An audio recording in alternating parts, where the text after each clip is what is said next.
E aí, galera, sejam bem-vindos ao Multiverso do Cinema. E hoje a gente vai viajar direto para Hawkins, Indiana, e descobrir tudo o que rolou na primeira temporada de Stranger Things. Se você ama mistério, suspense e aquele climinha de anos 80, não se esqueça de se inscrever no canal, deixar o seu like e deixar seu comentário também. E vamos juntos abrir esse portal para o mundo invertido. A gente começa a série acompanhando Hawkins, que é uma cidade super tranquila, aparentemente.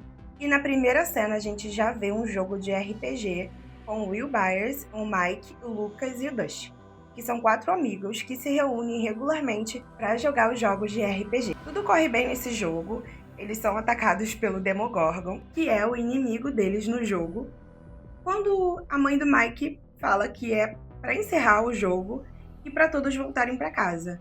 Nisso a gente acompanha o Lucas, o Dustin e o Will indo para casa. Quando a gente chega na parte do Will seguir caminho sozinho, ele acaba sendo perseguido por uma criatura misteriosa e ele some.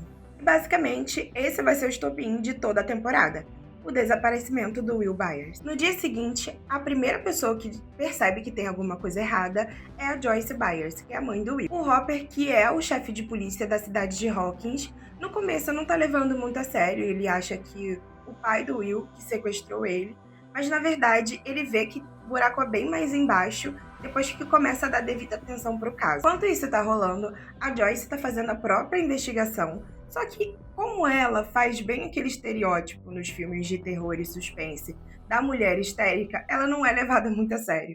Até o Jonathan, que é o filho dela, no começo não leva ela muito a sério porque ela tá surtando porque o Will sumiu, e ela começa a falar coisas como: o telefone tá queimando, eu ouço a voz do Will pela eletricidade, as luzes estão piscando.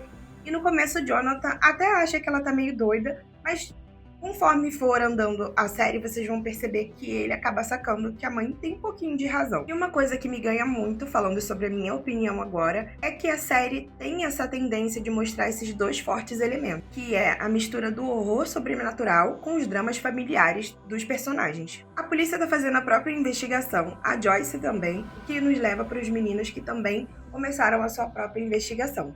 Eles decidem, tarde da noite, ir procurar o Will na floresta, mas o que eles acabam achando é a Eleven, que é uma menina super esquisita, de cabelo raspado, mas que demonstra habilidades psíquicas e que deixa os meninos super intrigados, principalmente o Mike, que a leva para casa e esconde ela no seu porão. E a gente descobre que o nome Eleven, 11, é revelado pela tatuagem no braço dela. A gente vai percebendo que, por mais que tenha o desaparecimento do Will, a Eleven vira o centro emocional da história e a relação dela com os meninos é o coração de tudo. Em paralelo a tudo isso, a gente também acompanha a investigação dos cientistas do governo que também estão procurando a Eleven, e a gente acaba descobrindo que ela foi criada para ser teste de vários experimentos secretos. Mas além disso, a gente descobre que eles conseguiram abrir um portal sem querer e deixaram o Demogorgon escapar. O Demogorgon é a criatura que levou o Will embora, que sequestrou ele. Aí no meio da série a gente acaba vendo que todas as buscas estão entrelaçadas. A Joyce e o Hopper, que acreditam que o Will está vivo em algum lugar e tentam conectar as luzes que a Joyce viu apagando. Os meninos e a Eleven, que descobrem o mundo invertido através de uma bússola, recorrem a teorias do professor Clark, e a gente também vai acompanhar a Nancy e o Jonathan. Eu não falei da Nancy, mas ela é a irmã mais velha do Mike. E através das investigações paralelas deles, começam a entender um pouco sobre a origem do monstro e sobre a morte da Barbie, que é a melhor amiga da Nancy. A gente vai descobrindo e toda essa trama vai entrelaçando a gente porque os personagens são extremamente cativantes. A história é muito diferente do que a gente estava acostumado a ver por aí, porque os criadores meio que misturam várias referências de coisas que a gente já conhece com personalidades cativantes novas. E eu acho que a temporada brilha porque cada grupo segue um caminho diferente, mas todos levam ao mesmo ponto, o portal. Enquanto Hopper e Joyce resgatam Will, a gente acompanha o Mike, Dustin, Lucas e Eleven enfrentando um monstro Demogorgon na escola. A Eleven acaba usando todo o seu poder e derrota a criatura, mas ela acaba desaparecendo porque ela usou energia demais. Aí todo mundo fica se perguntando: a Eleven morreu? Claro que a gente sabe a resposta, mas na época foi de gelar a espinha, ninguém esperava que ela fosse morrer. E a gente chega no final da série. A gente acaba percebendo que o Will conseguiu voltar para casa, mas ele tá um pouco diferente, com algumas sequelas do mundo invertido. Na última cena, a gente vê que ele vai ao banheiro e acaba vomitando uma lesma do mundo invertido, e todo o cenário em volta dele parece um mundo invertido também. A gente também vê uma cena do Hopper deixando alguns waffles na floresta, o que dá uma esperança de que a Eleven está viva, gente. Eu lembro que na época foi meio assustador, porque a gente ficou se perguntando, gente, já mataram a personagem principal? Mas não.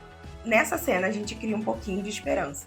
A primeira temporada fecha o arco principal da história, mas acaba deixando as portas abertas literalmente para tudo que vem depois. Gente, vocês lembravam de tudo que aconteceu na primeira temporada? Stranger Things conseguiu misturar mistério, nostalgia, amizade e terror ao mesmo tempo, de um jeito que marcou uma geração toda. Se curtiu, deixa o like, comenta aqui qual temporada que você quer que a gente fale e até o próximo vídeo.